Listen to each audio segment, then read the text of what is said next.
Hey everyone, this is Luke Johnson for Know Your Poker. Today we're joined by my good friend Nick or Eastyyy. How you doing, mate? Yeah, how you doing, Luke? Thanks a lot for having me on. So today we have 5 of Nick's interesting sick hands he's told me. Let's jump into it. Hope you guys enjoy. So Nick, we have 5 hands. This is played at 25 on 888. Is that right? Correct.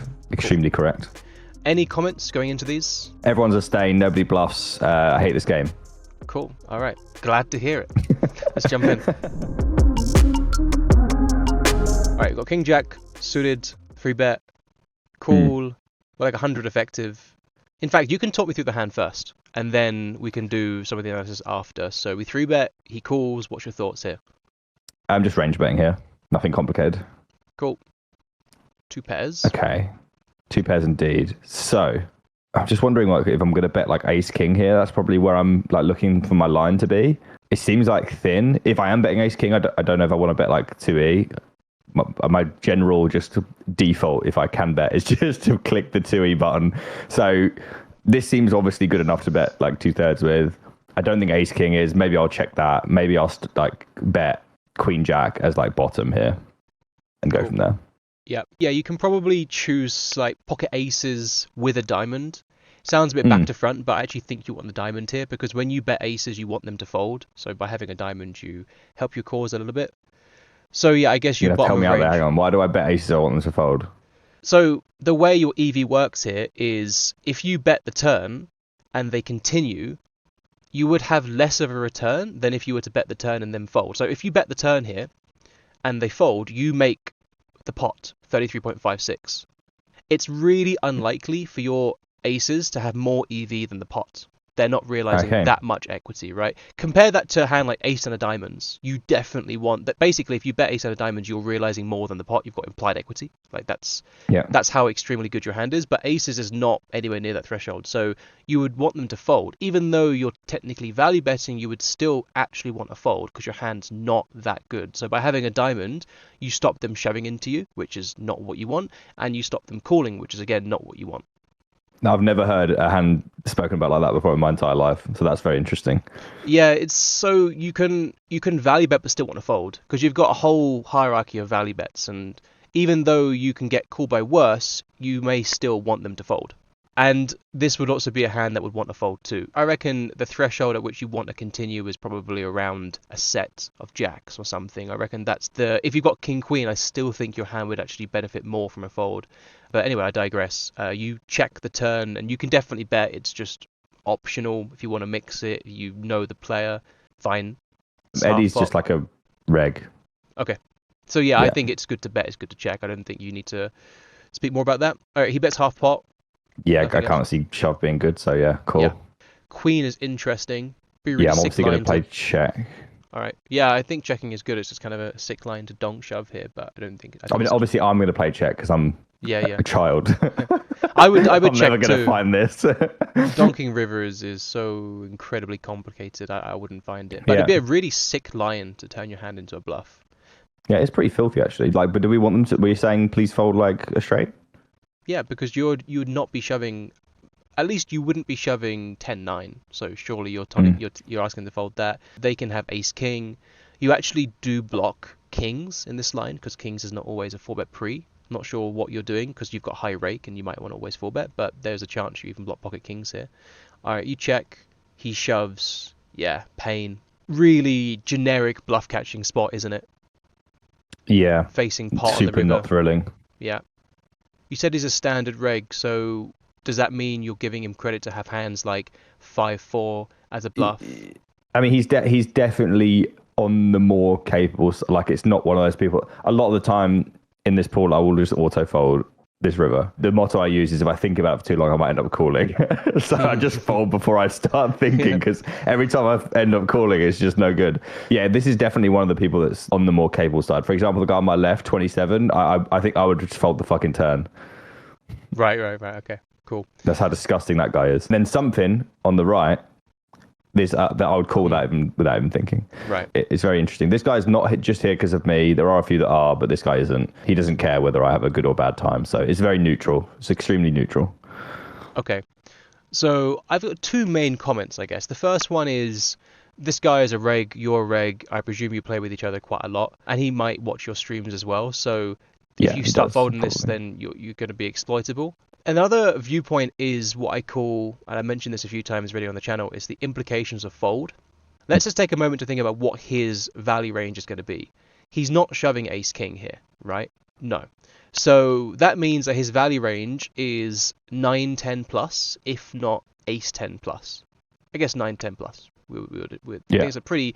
It's not like he's fist pump shoving 9-10, but I think there's enough bluff catches in your range to your hand aces, ace queen, that he can just about get away with it. It wouldn't surprise me if 10-9 is actually a GTO check. But anyway, so if we give him 10-9 plus and we get 2-1 effectively, then if we fold, we're inferring that he's got a straight or better, so straights and boats here, occasional quads, 66% of the time.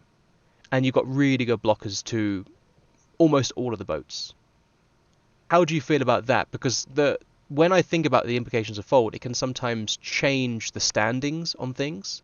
So do you think this guy sits there and has a straight more than 2 out of 3 times in this situation? Or do you think there are enough available bluffs, like, for example, 5-4, ace-5, maybe a hand like pocket sixes, that he doesn't muck the flop because you bet 1/3 range and he's in position to you? I need him to have, like maybe some jack 10 as well. He obviously has to be at some point bluffing, otherwise doesn't matter how good my removal is. He just has it when I call, right? So I think it's really, really, really unlikely that he has a boat here ever, which makes me think I'd rather have like some other removal. He's got quite a few. He can have pocket jacks, King, queen of clubs. King, queen. He can have pocket queens. He can have pocket jacks, although there's only one combo of each. You've got 3. Yeah, you actually make a good point. Boats are really unlikely with your cards. One combo king, queen. One combo pocket queens. One combo pocket jacks. No 4 combos. ace 10s. 4 ace 10s. Yeah, maybe he 4-bets a few of them. It's quite a good 4-betting hand. So yeah, value is pretty unlikely. If you go down the bluff route, you actually block some of his bluffs to ace jack and jack 10, but then there's some other bluffs like maybe 6-7 suited. Do you think he calls 6-7 of hearts and flop or clubs? Seems like a pretty okay call. What do you think? Yeah, I mean, he definitely could float them.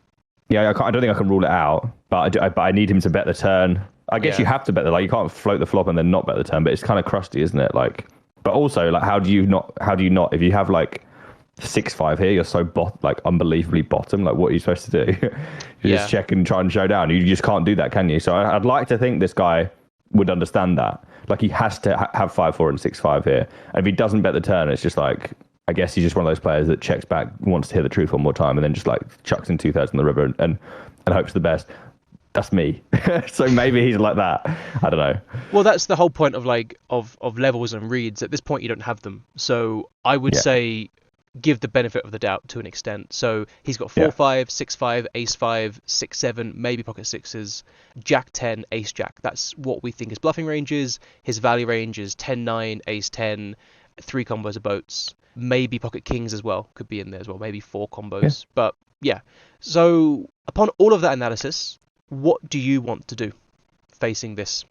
Well, I know in game I wanted to call. I mean, it feels like it's a really terrible probably thought process, but it feels like if I just don't call here and I'm on stream, I just feel like I'm just going to just get shoved on like all the time. It's like a stream call. I just think that if I do fold this, I'm pretty much just only ever going to have a boat, and I'm concerned that when I check the turn, I'm not sure I would check that many sets, to be honest. Sure. Maybe I'd have some king queen, but I'm not sure I'd check a set. I'm not sure I'd check a straight.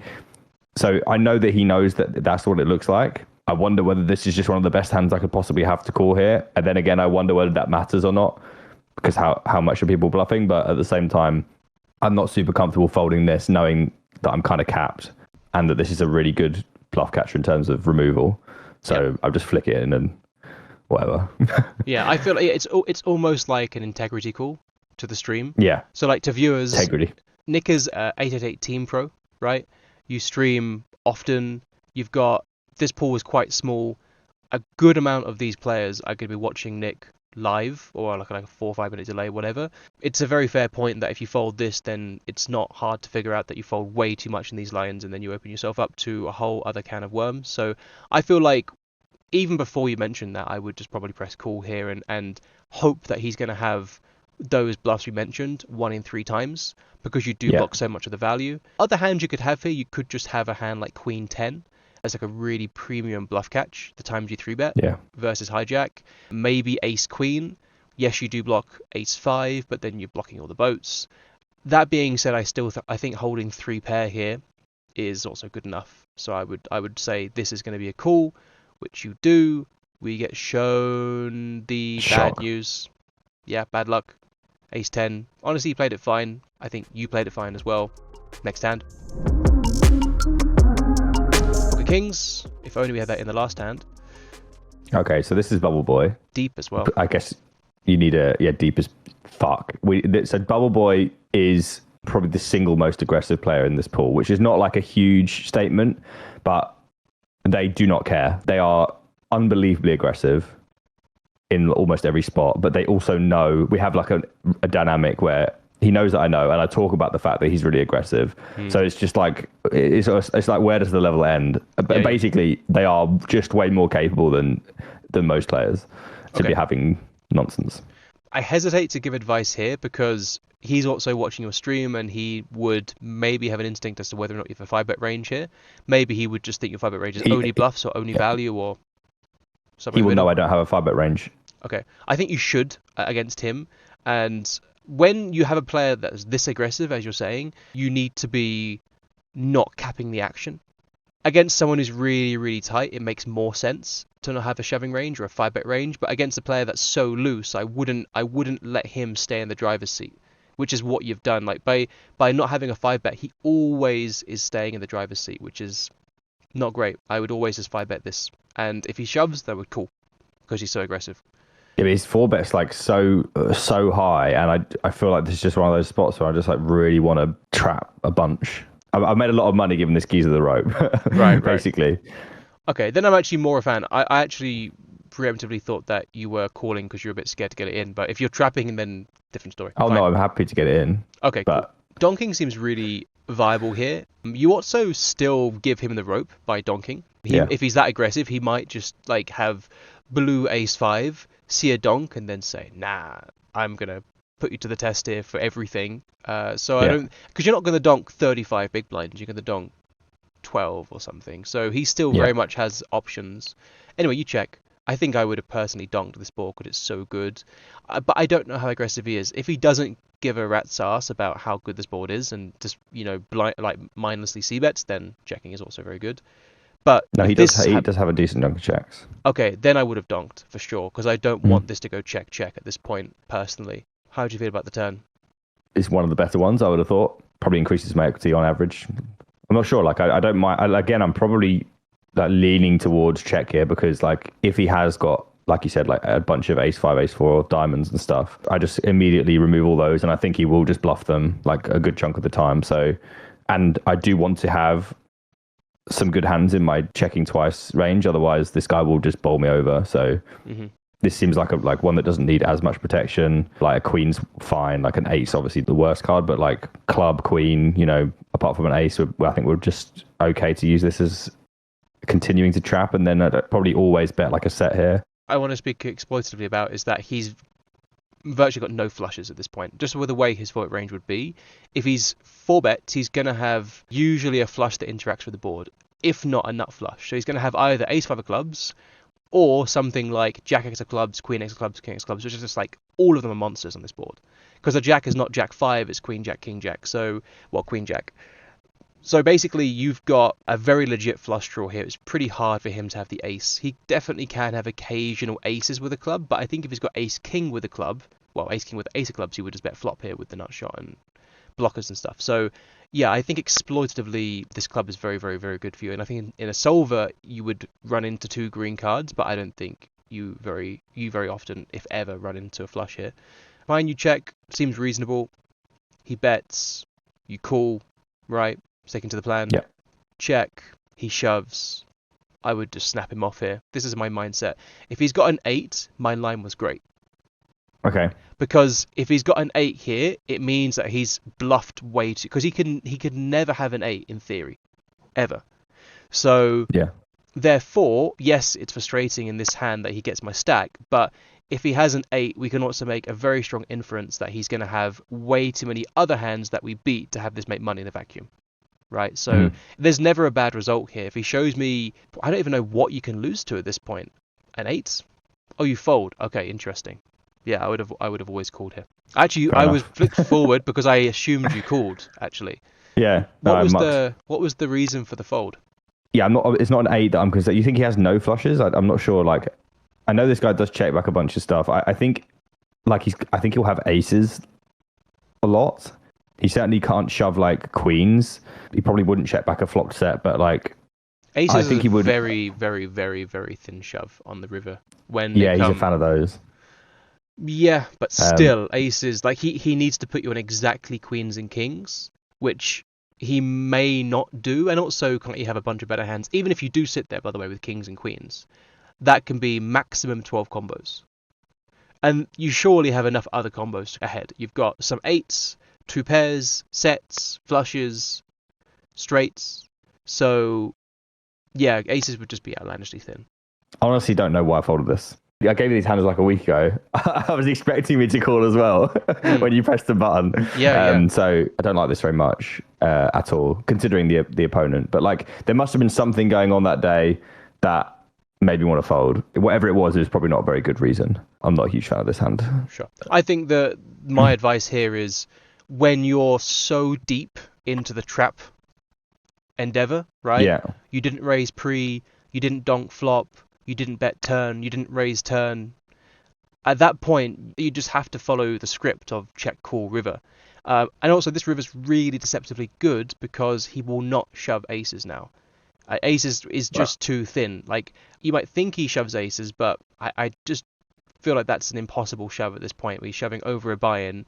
And if he does shove aces, he's just that aggressive of a guy that he's going to have enough bluffs anyway. When you play against really hyper-aggressive guys, it actually becomes quite easy if you look past the surface level. It might feel horrible playing against them, but actually the adjustment is very simple. It's just trap, don't fold, trap, don't fold. Just don't press fold. If you've got a reasonable call, cool. Right, and that's the game style against them. So you run them down by pressing call. The reason why they can do so well is that most players don't have the cojones to make those thin calls they've got to make. But if you can get yourself past that mental hurdle and just call religiously, you profit big time against them.